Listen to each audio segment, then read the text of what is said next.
नमस्कार, जोहार। मैं उमेश कुमार झा, आप देख रहे हैं झारखंड लाइव और मैं आपके लिए फिर झारखंड की कुछ नई बड़ी खबरों को लेकर आया हूं। तो बने रहिए इस वीडियो के अंत तक मेरे साथ और देखिए पूरी रिपोर्ट। पहली बड़ी खबर झारखंड में 3000 हिंदू शरणार्थियों के ऊपर मंडराते संकट को लेकर है। जी हां, साहिबगंज में राजमहल प्रखंड के पूर्वी नारायणपुर गांव में 67 साल पहले पूर्वी पाकिस्तान जो अभी बांग्लादेश है वहां से आए 650 हिंदू परिवार के 3000 शरणार्थियों को एक बार फिर से जिंदगी उजड़ने का डर सता रहा है। उस समय के तत्कालीन प्रधानमंत्री इंदिरा गांधी की सरकार ने इन बांग्लादेश से आए शरणार्थियों को भारत की नागरिकता दी थी। इसके बाद राज्य सरकार यानी उस समय बिहार के तत्कालीन मुख्यमंत्री कर्पूरी ठाकुर की सरकार ने इन लोगों को बसाने के लिए 2500 बीघा जमीन दी थी। अब उसी जमीन पर मोहम्मद यूसुफ और अन्य लोगों ने दावा ठोक दिया है। हाईकोर्ट के आदेश पर राजमहल एसडीओ रोशन शाह की अगुवाई में पुलिस पदाधिकारियों की टीम जब जमीन की मापी करने वहां पहुंची तो वहां बसे परिवार के लोगों ने मापी कार्य का पुरजोर विरोध किया। यहां बसे लोगों ने कहा कि उन लोगों को एक बार बांग्लादेश से उजाड़ा गया और अब पूर्वी नारायणपुर गांव से भी बेघर करने की तैयारी चल रही है, क्योंकि जमीन का दस्तावेज होने के बावजूद प्रशासन उन लोगों का साथ नहीं दे रहा।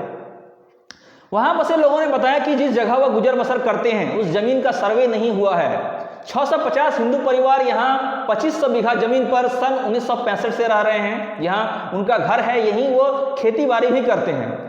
उनके पास जमीन का दस्तावेज उपलब्ध है। वे लोग पूर्वी पाकिस्तान से भागकर यहां आए थे और तत्कालीन सरकार ने उनको यहां बसाया था। सन 1971 में उन्हें नागरिकता भी मिली थी। सन 1987 में बिहार सरकार ने उन्हें 2500 बीघा जमीन दी। उनको अधिकृत करते हुए सरकार ने जमीन को कागजात भी दिया था। जमीन से संबंधित कागजात उनके पास हैं, फिर भी क्यों बेघर होने की नौबत आई है, ये सवाल वहां के ग्रामीण, वहां के लोग पूछ रहे हैं।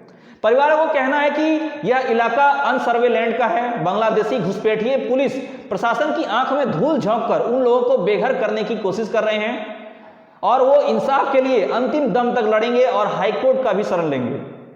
वहीं राजमहल एसडीओ रोशन शाह ने कहा कि वो न्यायालय के आदेश का पालन कर रहे हैं और वह संबंधित जमीन का सीमांकन के लिए कोर्ट के आदेश पर ही मापी करने आए हैं। वहीं साहिबगंज डीसी रामनिवास यादव ने कहा कि किसी तरह का विस्थापन नहीं होगा, किसी का जमीन से नहीं हटाया जाएगा, बस जमीन की मापी की जा रही है, मामले को देखा जा रहा है। प्राप्त जानकारी के अनुसार आपको बता दूं 2012-13 में स्थानीय मोहम्मद यूसुफ ने अनसर्वे भूमि पर दावा करते हुए उपायुक्त साहिबगंज न्यायालय में एक अर्जी दाखिल किया था। फिर कोर्ट ने सीमांकन कराने का निर्देश दिया था। अमल नहीं हुआ तो 2019-20 में उसने हाईकोर्ट का दरवाजा खटखटाया। फिर हाईकोर्ट ने 2020 में उपायुक्त को सीमांकन कार्य करने का निर्देश दिया। बाद में यूसुफ ने फिर हाईकोर्ट में आदेश अनुपालन की गुहार लगाई, जिस पर कोर्ट ने उपायुक्त से आदेश के अनुपालन की रिपोर्ट मांगी। इस पर राजमहल के अंचलाधिकारी ने इन परिवारों को नोटिस देकर कहा कि जहां वे बसे हैं उस भूमि को उपायुक्त और हाईकोर्ट के आदेश पर सीमांकन किया जाएगा।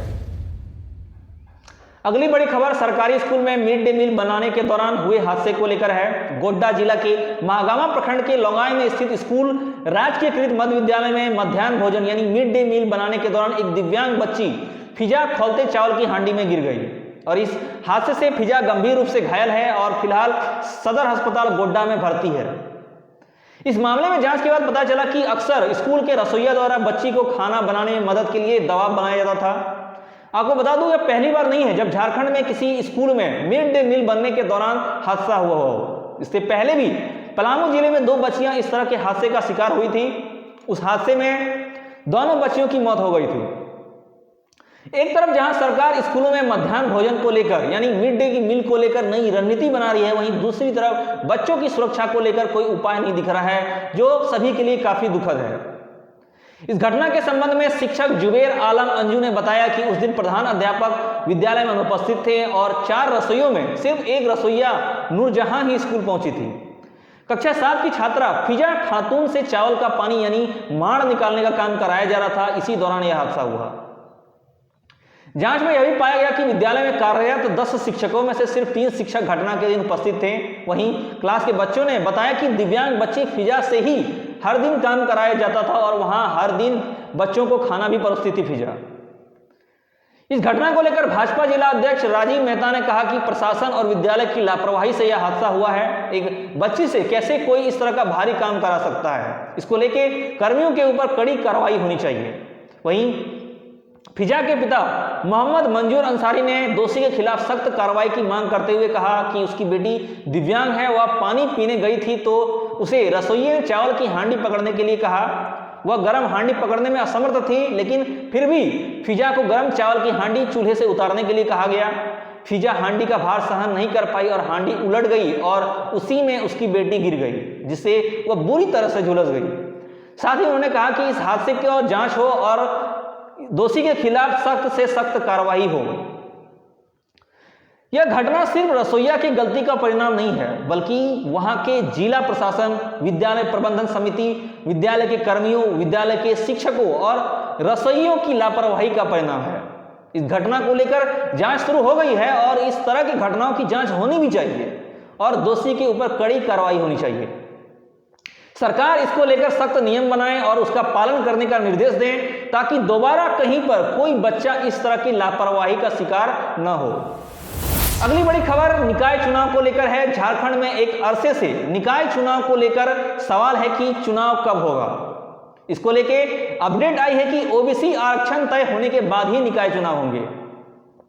राज्य सरकार भी इस दिशा में तैयारी कर रही है। इसको लेकर बैठकों का दौर जारी है। सरकार जल्द से जल्द इसमें अहम फैसले लेकर चुनाव की तारीख तय करना चाहती है। आपको बता दूं, राज्य मंत्री परिषद की बैठक में बुधवार को नगर विकास विभाग और आवास विभाग के 17/10/2022 की अधिसूचना को निरस्त करने का फैसला ले लिया है। पिछड़ा वर्ग के लिए स्थानीय में आरक्षण के संबंध में सर्वोच्च न्यायालय के आदेश के बाद ही यह फैसला लिया गया है कि इस बैठक में जिला स्तर के पद पर सीधी नियुक्ति के लिए आर्थिक रूप से कमजोर वर्ग यानी ईडब्ल्यूएस को 10% आरक्षण देने का फैसला लिया गया है और इस फैसले को तत्काल प्रभाव से लागू करने का भी फैसला लिया गया है। अब नए नियमों के आधार पर ही नगर निगम, नगर पालिकाओं और अन्य निकायों में मेयर पद या अध्यक्ष पद के लिए SC, ST, OBC आरक्षण का निर्धारण राज्य सरकार संबंधित वर्ग की जनसंख्या के आधार पर करेगी। आपको बता दूं, इसके पहले रोटेशनल आधार पर आरक्षण लागू करने का नियम था। झारखंड में पिछले साल नवंबर में राज्य सरकार ने निकाय चुनाव की तैयारी कर ली थी। उम्मीदवारों ने प्रचार भी शुरू कर दिया था, लेकिन इस पर विवाद खड़ा हो गया था, जिस वजह से चुनाव टाल दिया गया था। वहीं अब अगले अप्रैल मई तक चुनाव कराने की संभावना है। सुप्रीम कोर्ट ने LLP के आलोक में नगर पालिका निर्वाचन 2023 में संबंधित अधिसूचना रद्द कर दी है। अब सरकार इस दिशा में रणनीति तैयार कर रही है कि चुनाव कब कराया जाए। सुप्रीम कोर्ट ने पिछड़ा आरक्षण ट्रिपल टेस्ट के आधार पर देने की बात कही थी, तो ऐसे में सरकार ने निकाय चुनाव से संबंधित अधिसूचना 17 अक्टूबर 2022 को जारी कर दिया था। इसे लेकर खूब विवाद हुआ, जिसके बाद निकाय चुनाव रद्द हो गए। वहीं अब संभावना जताई जा रही है कि सरकार इस पर जल्द फैसला लेगी।